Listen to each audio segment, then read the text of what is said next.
Praise the Lord. We're going to read Genesis chapter 26, 32 to 35, and Genesis 27, 1 to 5. Esau's marriages brought heartache to Isaac and Rebekah. And it came to pass the same day that Isaac's servants came and told him concerning the well which they had digged, and said unto him, We have found water. And he called it Sheba. Therefore the name of the city is Beersheba unto this day. And Esau was 40 years old when he took to wife Judith, the daughter of Beri the Hittite, and Bashemath, the daughter of Elon the Hittite, which were a grief of mind unto Isaac and to Rebekah. Genesis 27, 1 to 5. And it came to pass that when Isaac was old and his eyes were dim, so that he could not see, he called Esau his eldest son, and said unto him, My son. And he said unto him, Behold, here am I. And he said, Behold, now I am old, I know not the day of my death. Now therefore take, I pray thee, thy weapons, thy quiver, and thy bow, and go out to the field, and take me some venison, and make me savory meat, such as I love, and bring it to me, that I may eat, and that my soul may bless me before I die. And Rebekah heard when Isaac spake to Esau his son, and Esau went to the field to hunt for venison, and to bring it. Again, reading verse number 32 of Genesis 26, it says, And it came to pass the same day that Isaac's servants came and told him concerning the well which they had digged, and said unto him, We have found water. Isaac's servants had been looking for water, it seems, where they had traveled to. This place, of course, would be a very famous place within Israel. They had come to explain to Isaac that they had found water there, and that they had dug a well. Thus, it seems that the information that they had told Isaac was not until they had already dug the well. They must have had all kinds of liberty to do so, and must have been far enough away from where Isaac was that he could not see them. So when they had mentioned that they had found water and that they had dug a well, it was news for him, but it was very pleasant news indeed. For since Abimelech and Phicol had come to him, they had made an agreement between themselves, and as well, it must have been that Isaac might have grown concerned about the wells that his servants had dug and that the Philistines had taken away from them. That could have been some of the discussion, though it is not mentioned in the text. However, here we do notice that it says, and it came to pass the same day. That is the day that is seemingly Phicol and Abimelech had come to talk with Isaac. And it seems that there already an answer was coming to Isaac. And that was good for him because before they had so many problems with the wells and the Philistines coming and taking these wells from the ones that they had dug up, which was, we could say, very unfair. Yet Isaac and his men did not cause a war or a fight between them, only with words, but in the end, the Philistines got what they wanted, and then later, Isaac and his servants got what they wanted. Verse 33, And he called it Sheba, therefore the name of the city is Beersheba unto this day. It seems that the well was named Sheba, but the name of the city was called Beersheba, and it continued to be named that when Moses had written this book of Genesis, as it states, unto this day. Of course, Moses was not in the land of Canaan and had never gone into it until he met Jesus. But here it is mentioned that the name was kept as what Isaac had named it, even though he had died. And Jacob probably kept that name, but then the Israelites had gone into Egypt for 400 years. Then Moses, with God's help and plagues he had sent upon the Egyptians, came out of Egypt and went into the wilderness. But that is where Moses had written Genesis along with Exodus, Leviticus, Numbers, and Deuteronomy, and not inside the land of Canaan. Thus, Beersheba, that particular name, he must have gotten that information either directly from God or from someone who had provided it to him. It sounds more like God had given that information to him. Let it be known that the same name was still there even after the Israelites had been in Egypt for over 400 years.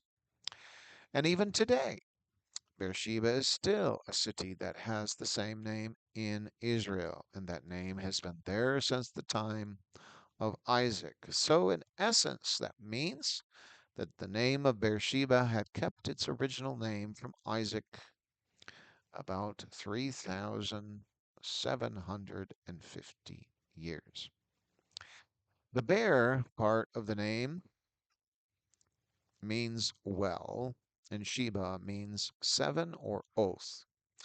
Thus, a well of seven or a well of oath, which actually fits well with the oath part of it, because that same day was the day that Isaac had made an oath with Abimelech. So it fits well with that terminology or that meaning. Therefore, it has held its name from Isaac as a reminder from the oath that Isaac had made with Abimelech. However, according to some online sources, there are no direct Philistine descendants in that area of Gerar, for they may have been assimilated with the local population or conquered by the Israelites. In any case, this Philistine group is probably different from the Philistines that they had met later on, that is, David met. Verse 34 says, And Esau was 40 years old when he took to wife Judith, the daughter of Beri, the Hittite, and Bashemath, the daughter of Elon, the Hittite. At the same age of Isaac, at the age of 40, was when Isaac married Rebekah. Esau married Judith and Bashemath, who were both Hittites, and those were part of the nations that the Israelites did conquer when they had come back to the promised land.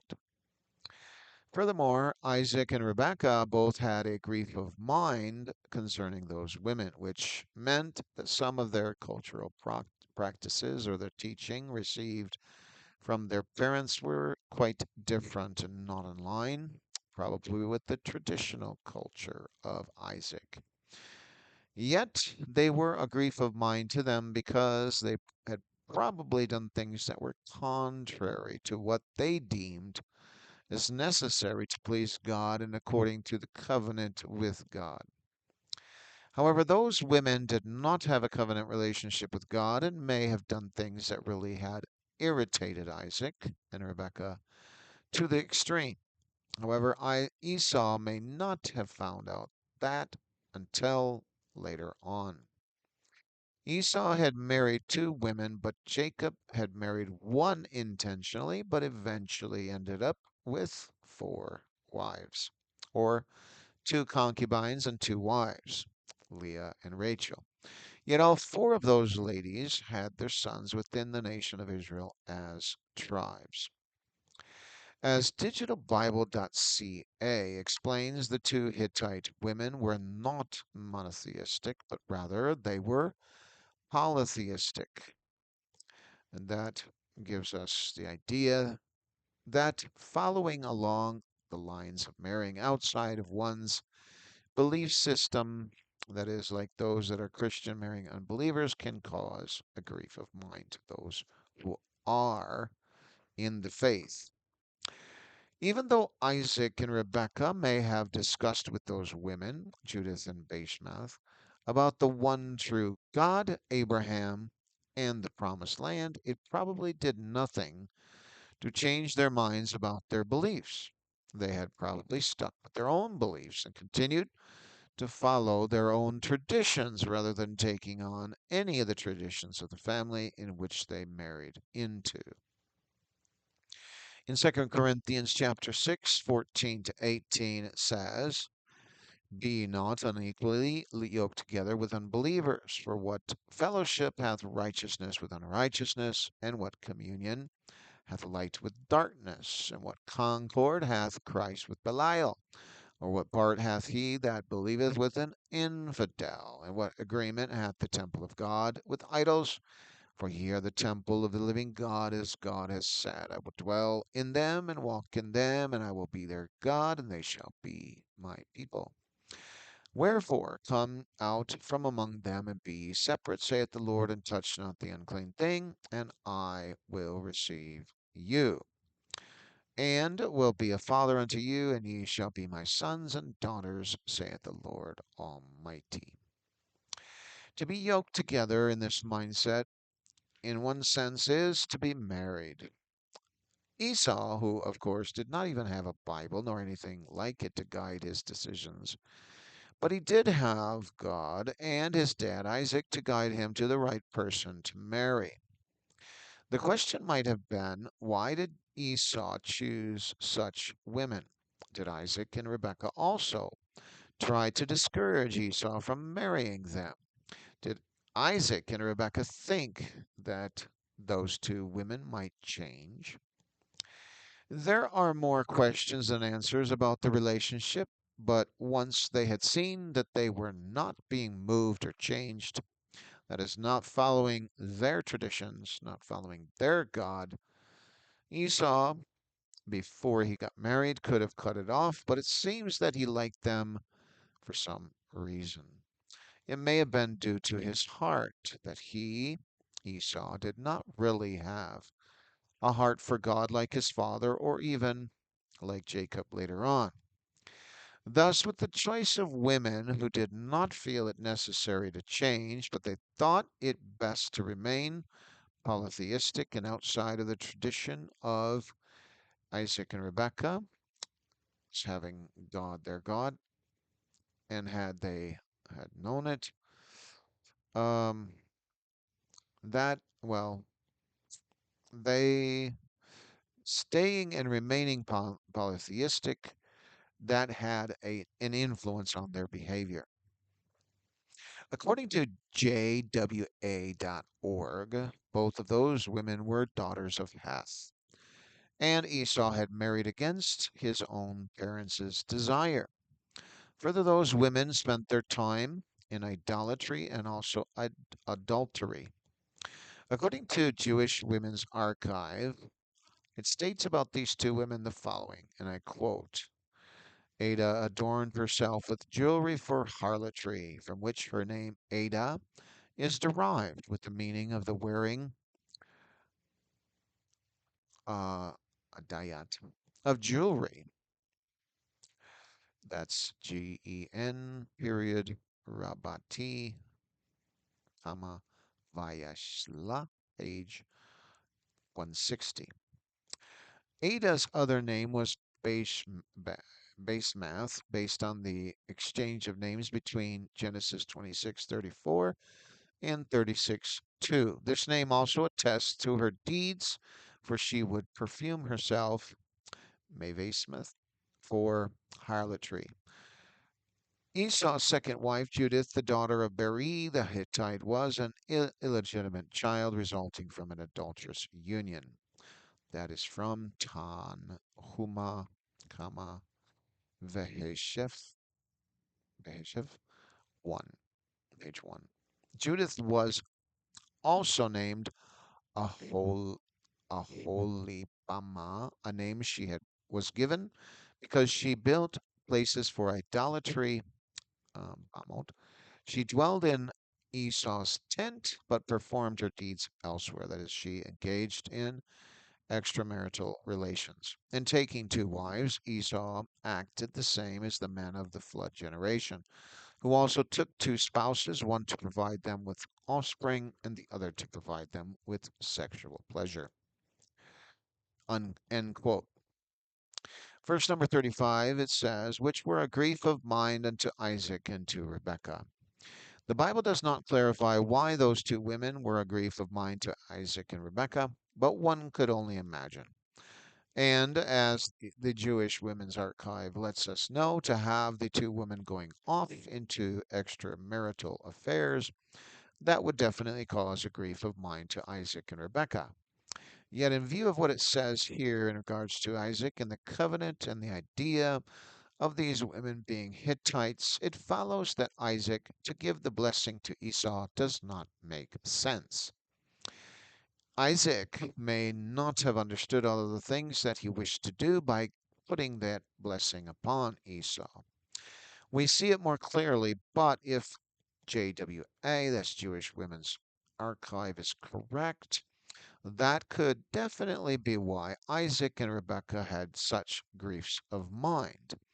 Further, it would also give that much more reason behind Rebekah's desire to have Jacob get the blessing rather than Esau. For Esau must not have listened to them anyhow, and Jacob just followed their advice so well.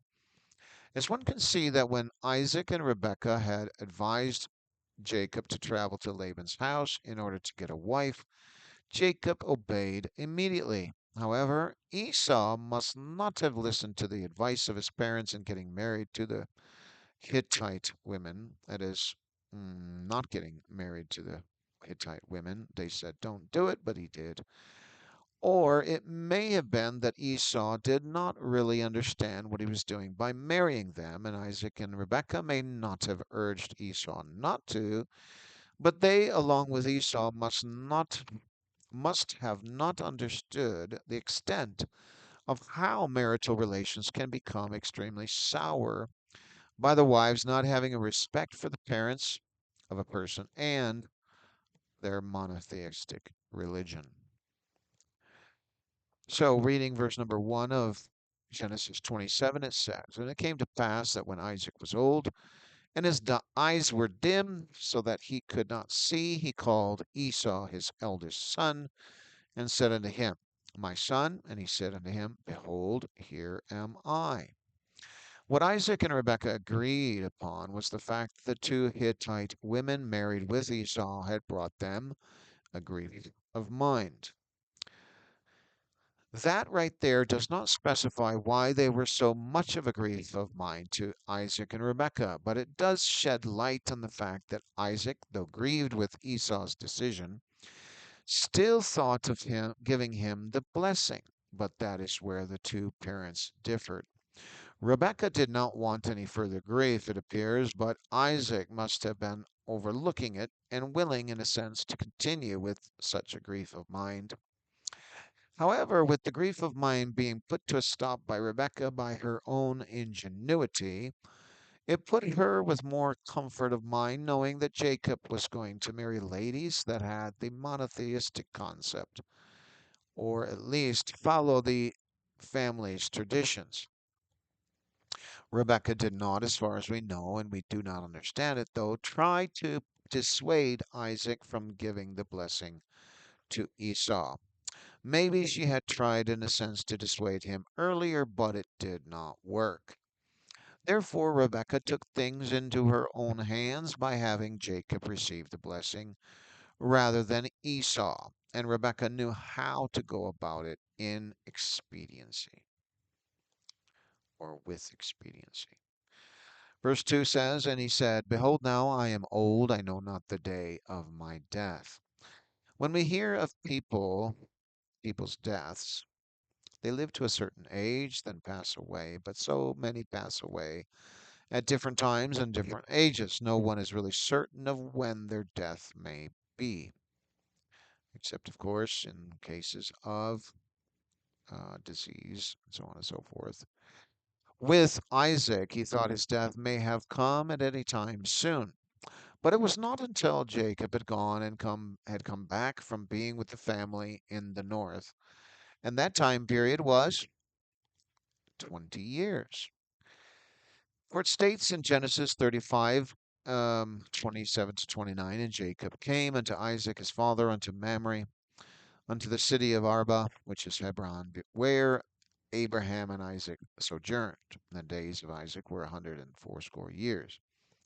And Isaac gave up the ghost and died and was gathered unto his people, being old and full of days. And his sons Esau and Jacob buried him. Thus it seems that Isaac wanted to provide the blessing upon his son before, thought he, his death would come. But it did not come for more than 20 years later, just like Abraham had thought that when he was old, he could not have children. He did, even after having Isaac with his, and also with Keturah, his third wife, or second wife, or concubine. And just like they, and not knowing things that are actually in God's hand, we know not the time of our death either. Verse 3 says, Now therefore take, I pray thee, thy weapons, thy quiver, and thy bow, and go out to the field and take me some venison. Esau must have prepared some venison for Isaac before, and it seems that it was one of Isaac's favorite dishes. For Isaac had mentioned that it was something that he loved. Yet Isaac did not want Esau to get it from their animals that they had had there with them. But he wanted Esau to hunt for an animal, and that meant that he would have to shoot the animal to get rid of its blood, cut it up, make the dish that Isaac loved, and all of that was for, as Isaac thought, his blessing. But it would not come about the way and that way and the way that Isaac was planning. Instead, Rebekah had a plan to have Jacob get the blessing instead of Esau. In verse number 4, it says, And make me savory meat, such as I love, and bring it to me, that I may eat, that my soul may bless thee before I die. This dinner was going to be different than normal. Furthermore, Isaac was not inviting Jacob nor even Rebekah to that event. Instead, it was only going to be Isaac and Esau. Probably Esau would also get to eat along with his dad, too, but only those two, it seems, were the only ones to be in the tent and in the presence, in presence at the time Isaac would provide the blessing. The idea was that Isaac would first eat the meat that he loved, and it represented, in a way, something that he would also do to bring about the blessing upon his favorite son. Thus, possibly in finishing the favorite meal that Isaac loved, then he would bring about blessing his son, or so he had thought it would be that way. Thus, these are the instructions from Isaac to Esau, and in Isaac's mind, the future of Esau was going to be a great one with that blessing. Verse 5 says, And Rebekah heard when Isaac spake to Esau his son, and Esau went to the field to hunt for venison and to bring it. So there Esau had gone, just like he wanted to. He wanted to get the blessing. Isaac did not keep anything from Rebekah or make sure that she had not heard it. She was in hearing distance, so she had decided to come up with an idea quickly of how to have Jacob get the blessing rather than Esau. Thus Esau set about to leave the field. Esau knew how to get the right animal, possibly a deer, but really it could have been any type of animal to make venison, or as it says, to take venison. Thus, both Isaac and Rebekah had different plans in mind. Rebekah's was to get the local animals so that they could be killed, made into venison, while Isaac was thinking that Esau would get the animal from the field and kill it, cook it, prepare it for him. Thus, there was for Rebekah a competition. She needed to prepare it before even Esau had returned. For Jacob had to be in and out of the tent with Isaac before Esau had returned, so that nothing could be suspected. Esau had, per se, more challenge than Jacob did, for Rebekah was going to do the cooking for Isaac so that Jacob could be blessed. She knew her husband's taste, for she knew she must have cooked often for him, and she also had known what kind of venison that Isaac was speaking of and how to make it. One thing is certain, Isaac did not suspect the food that it was coming from Rebekah or from Jacob, but he had thought it was from Esau. For in tasting it, it was just like he liked it, so that did not give away any difference. And that is it. God bless you. Have a great day.